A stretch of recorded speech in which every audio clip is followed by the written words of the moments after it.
கார்த்திக் என் பாசத்தை புரிஞ்சுக்காம வீட்டை விட்டு வெளியில போயிட்டான். பைரவி வீட்லயே இருந்து எனக்கு எதிரா எல்லாமே செஞ்சிட்டு இருக்கா. சரி, யார் எப்படி வேணாலும் போகட்டும், என் மருமக என் கூட இருப்பான்னு நினைச்சேன். அந்த நம்பிக்கையை இப்படி உடைச்சிட்டேடி. அத்தை, அப்படிலாம் இல்ல அத்தை. தொடாத. என் புள்ள கௌதம் ஜெயில இருக்கான். தினம் தினம் நான் செத்துக்கிட்டு இருக்கேன். நான் எவ்வளவு கஷ்டப்படுறேன்னு உனக்கு நல்லா தெரியும்ல. நீ இப்படி எல்லாம் பண்ணி என் மனசை இன்னும் வேதனைப்படுத்துற. அத்தை, நான் சொல்றத நீ ஒண்ணு சொல்லாத. என் பிள்ளைக்கு நான் அர்ச்சனை பண்ணணும், அப்போ அவனுக்காக கஷ்டப்படுற நீயும் என் பக்கத்துல இருக்கணும்னு நான் நினைச்சேன்.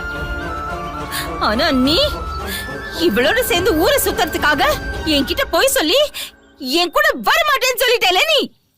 ஐயோ, நில்லுங்க ஜானகி, நில்லு ஜானகி. பேசாத.